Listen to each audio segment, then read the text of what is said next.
There's a certain Prince comes from there, Right. and Bob Dylan comes from upstate, um, if that's what you call it, Hibbing. Um, Right. what's Minneapolis like, and how much of a surprise is this that this would happen there? Um, well, you have to remember both of you guys. So I grew up on the Wisconsin side, so I bleed green and gold. So I Mhm. could give the snide answer, which is anybody who's seen how much Minnesotans love the Minnesota Vikings in and after years of frustrations and thinks that they would give up that easily doesn't know anything about Minnesota because they will fight till the end for their teams.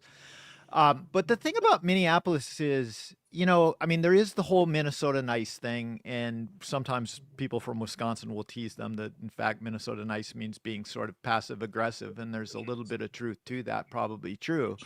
But it doesn't surprise me that they stood up. I mean, the truth of the matter is, if you grow up with Scandinavian heritage, there's a stoicness to Hmm. you that you just sort of take and take, but there's also a real sense of right and wrong, sort of that Lutheran Yeah. Martin Luther, we stand up to power if we think that there's a moral obligation to do that. And I think that, Minneapolis has been a place for a long time where there were real race issues as related to policing. And sometimes I think even when I was in college, there was some incidents of that. And one of the things after George Floyd, yeah, there were protesting after George Floyd that were probably provocateurs.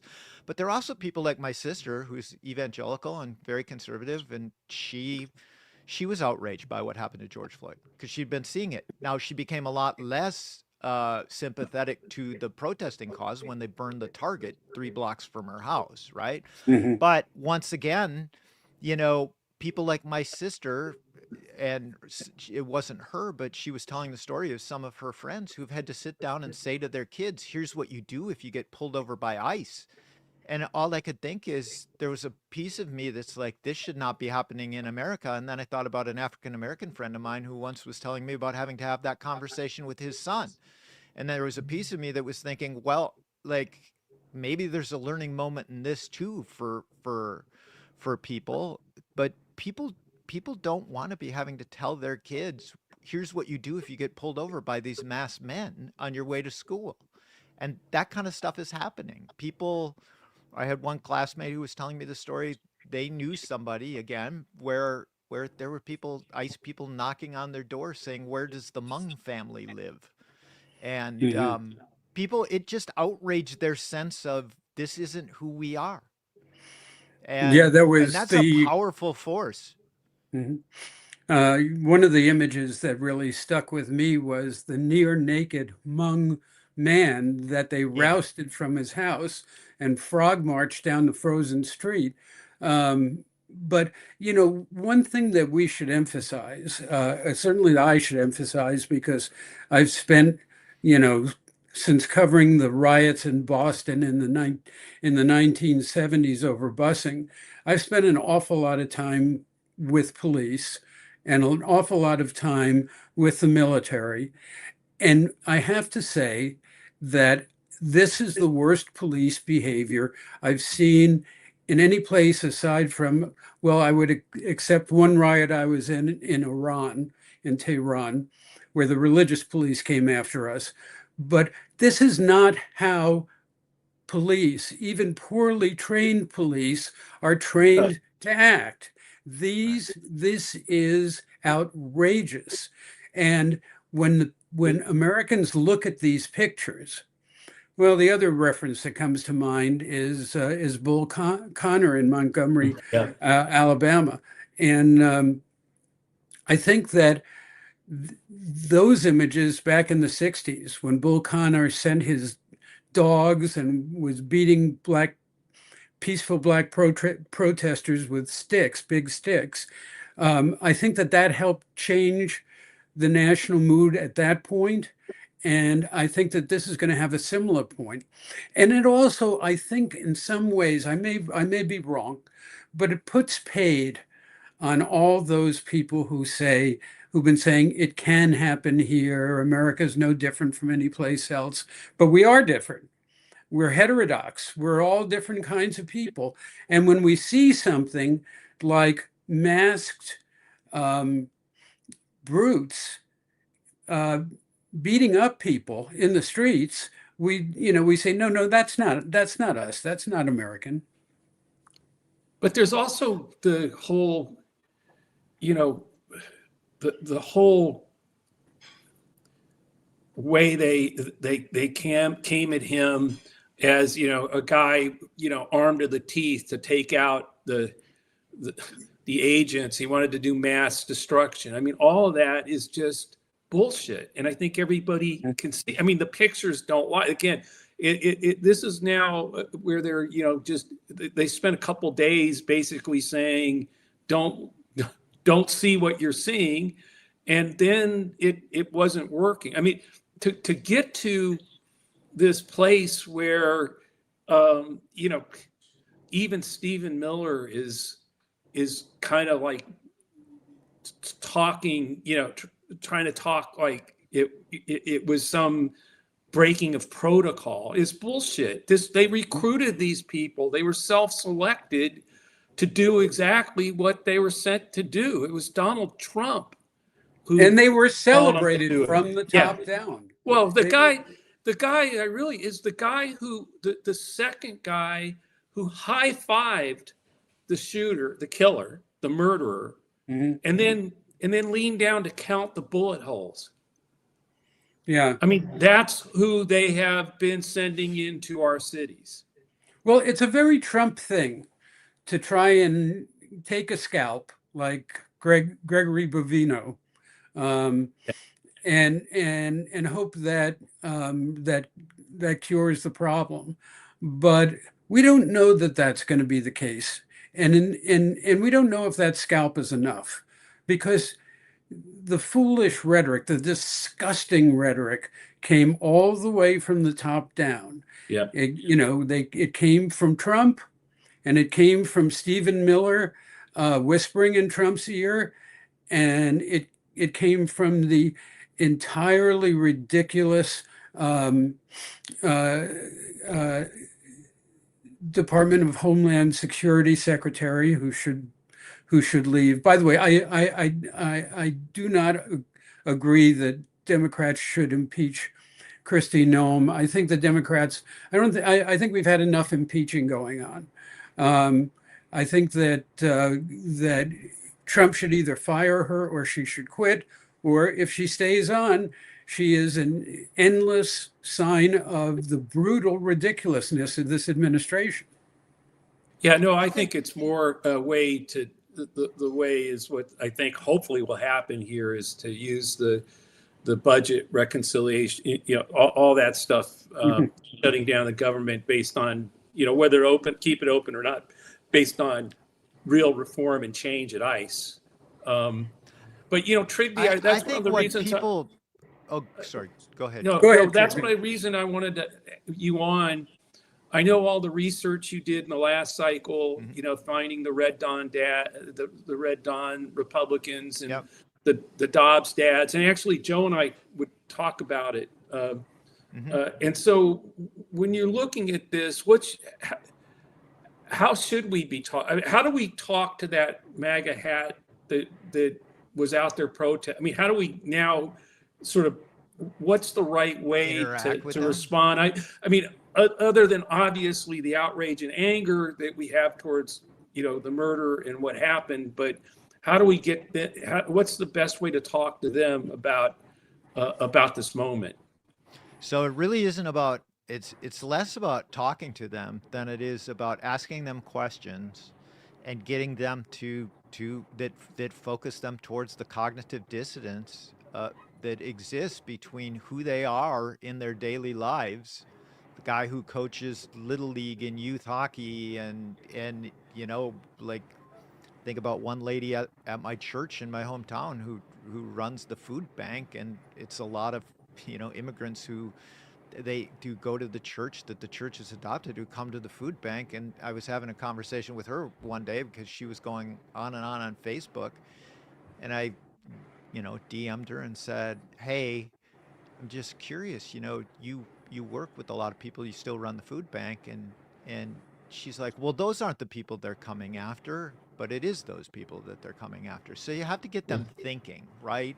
You're not going to shame them into it. You have to be asking them questions. And I started posing them questions like this, because one of them suggested I had Trump derangement syndrome. I actually wrote a Substack post on this. I just laid it out. I said, yeah, maybe, but is it Trump derangement syndrome to believe that we shouldn't invade Greenland like Ronald Reagan and all other former presidents did? Because that's what conservatism meant to me, is that we honored our NATO obligations, not invaded NATO countries. I believe in the Second Amendment, and I believe it comes with both rights and responsibilities. And that means that he had a right to be there in the state of Minnesota and not be shot by those people. Do we not now support the Second Amendment as conservatives? And just went through the list and was asking them. Of course, they can't answer the questions, so then they want to make it about personalities or politics. But if you keep driving and asking them the questions, at least you make them walk away thinking.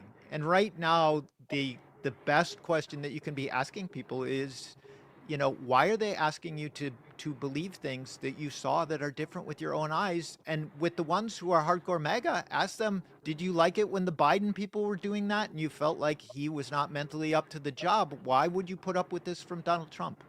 Maybe they've become the empire that you were against too. And it resonates. It resonates.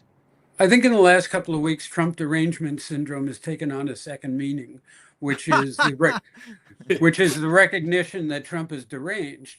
I mean, I don't know whether you guys saw it, but there was a report that the president of Slovakia, when he went in for his one-on-one with Trump last week, it was at Mar-a-Lago, came out and said that Trump was acting like a madman. He told fellow European presidents that he thought that Trump had completely lost it in that conversation. And now today we're getting reports that the FBI raided an election board in Georgia looking for irregularities in the 2020 election. Now, we haven't confirmed that yet. It just came across the wire. But if it's true, it's the sort of thing that Donald Trump does when he's been burned. He got burned this week. He had to pull back. And so, Roy Cohn 101 is, if you've been burned, attack. And so I think we're going to see more of that. And I think that we're at a very dangerous junction here. Well, first you get Epstein, which gets you Greenland, which gets you ICE in Minneapolis, which now gets you raiding the Georgia. I mean, the distractions are actually piling up the scar tissue that's being pulled apart here. That I think they're no longer. It's one of these weird things where there's. What's the next big distraction? Which I think does get to what you're saying, Joe, about danger, because when raiding the Georgia thing matter. Yeah, Joe. What were you saying? There's always a distraction, right? Like you guys know this, Joe, from covering it around the world, and Trippi from working with these guys around the world. Like all people, their autocratic personality disorder is a thing. I really believe that. I mean, I just kind of call it that. But from my work around the world for McCain, right, they're all the same guy, and the objective is always the same. It's to gain and maintain power. And they're completely zero sum, and they use it by creating inevitability and invincibility through fear. And so if you think about it in that context, he may pull the ICE people out. He may fire Bovino. He may fire Kristi Noem. He may fire Stephen Miller. Whatever he has to do, all you have to do is see these guys through the lens. What do I have to do to maintain power, right? And that's vertical power. And so ultimately, we're just going to have chaos after chaos after chaos because they're hunting around for what makes that go away. But the other thing that people have to understand here, particularly Democrats, but all people, for zero-sum actors, which all autocrats are, there is no win-win. So there is no retreating. All retreat is strategic retreat when it's starting to question their grip to maintain power. And the reason why I think you're seeing them back off is to your point, Joe, 70% of independents have left the building permanently. I mean, they have there's a 14-point gap on the congressional ballot test. If you were to have the elections today, they could lose 80 seats. Like gerrymandering, all Yeah, the no, rest of it's going to be off look, the books. Like they're going to get killed. the The woman economy. who is the woman who is the head of Latinas for Trump today said that he had lost the Latino vote. And if that's true, all of these gerrymanders around the country Yeah, that were set up to bring more Latinos into Republican districts may backfire on them. Although I got to say, I think that it's way early to be speculating on the election in November. well, 100%. Sadly, the death of Alex Pretti, uh, and of Renee Good, will be near forgotten by then, unless we help to keep it alive and make people remember what the Trump administration actually has been all about. well, the Economist came out today with their big, where they survey enough people in each state to do where his approval is, and I took a mild interest to it. It doesn't, it wasn't like, oh yeah, I got to see this, but I wanted to look at Alabama just because I happen to have have some interest there, and his approval, Trump's approval in Alabama, folks, is plus 2.9. Wow.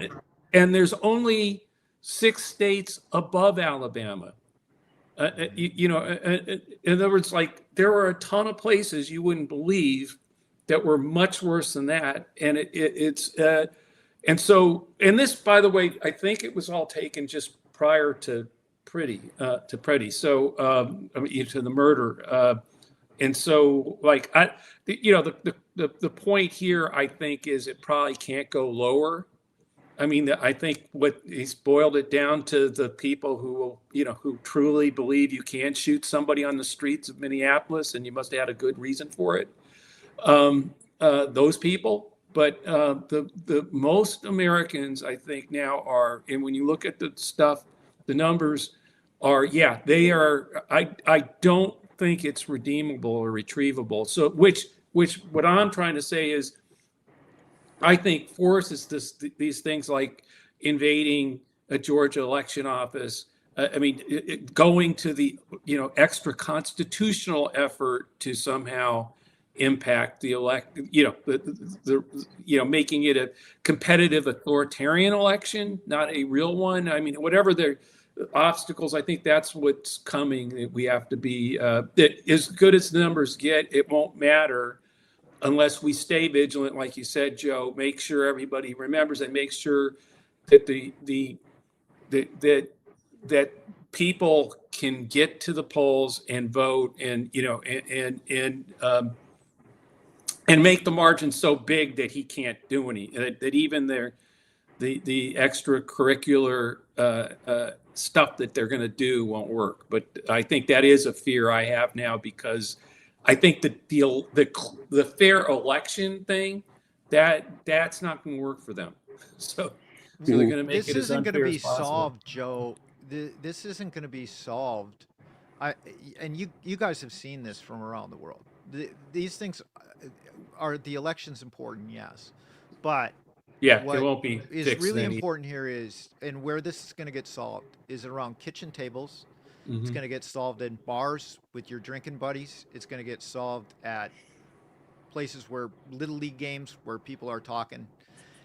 And the key thing is you have to understand how to be having conversations with people who think differently, and how you help find that difference between their coach in little league and the person Well, that they are there, and the difference with their politics. And in fact, Joe Trippi, you know this, Joe Klein, you don't, but For those who are interested, I've spent the last 5 years studying this stuff, and we've built a tool with leading experts in the field. It's an online tool called lstn2u.us.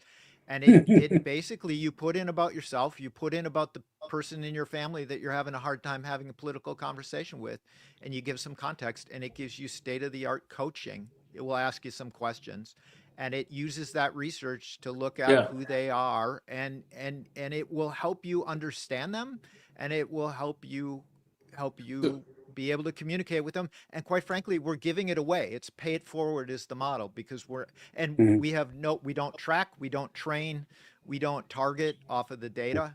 You have it. It's protected by blockchain, which is patent pending technology for us. And that's where it's going to get solved, Yeah. because my buddy who is wearing a MAGA hat, now that I know that he's troubled by the fact that he feels like Trump is doing Mhm. to him what the Biden people did, that is something that I can continue a conversation around to help get him to see the No, truth. I've seen the tool, Trygve. It's brilliant, and I don't know if we can put it in the show notes or not when it's released as a pod, but it would be good to have the link there. And I think but Trygve, that's why I think this moment is so important, because I think what happened in Minneapolis had for the first time been something that opened up those conversations. Like Yes. everybody is talking Hmm. about this.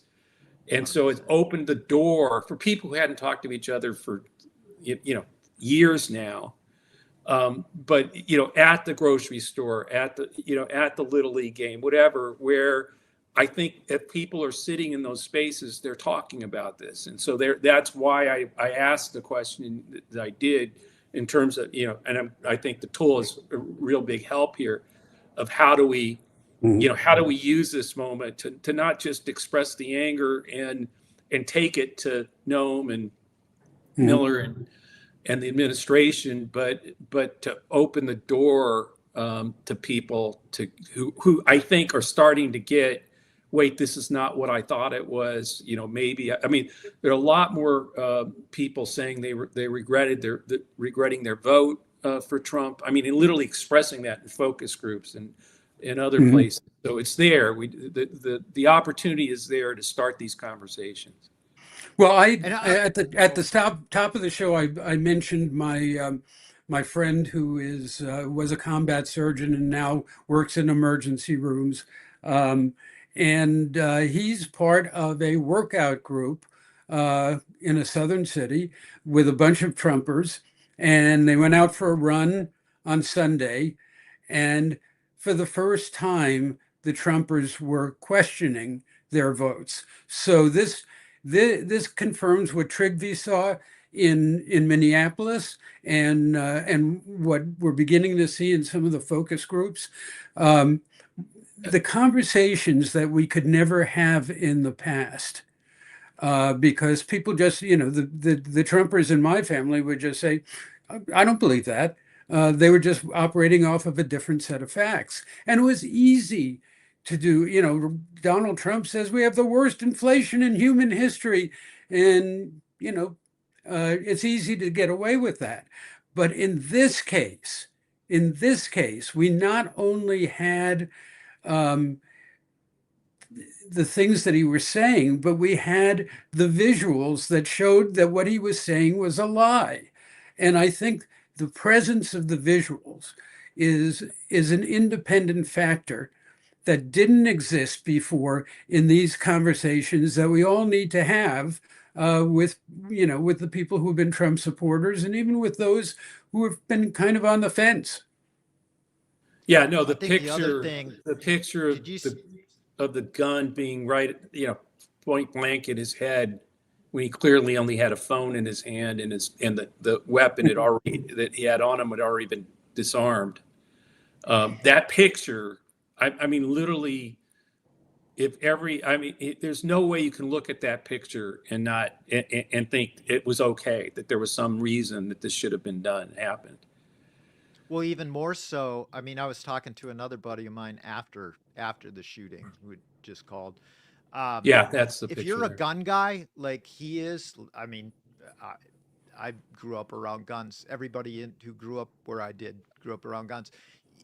You, the, like this person was saying, huge Trump guy, huge Second Amendment guy. He's like, they're shooting him in the back of the head. Like what? Yeah. Like there's no, even for your gun people, there's no describing that photo as a responsible use of a Yeah. weapon under any circumstance. If you went to any What's NRA interesting is school that when you were a to kid, my you learned that.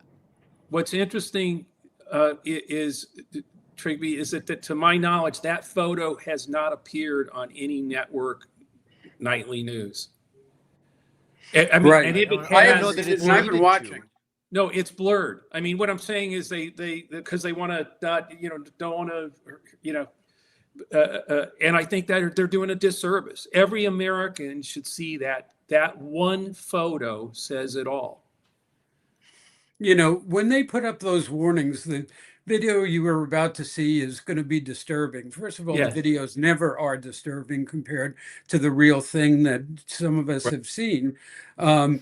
But my feeling has always been they should be disturbed. People should Yeah. be disturbed. And people also should see what guns do. People should see what violence really is and how obscene it is and how stomach turning it is.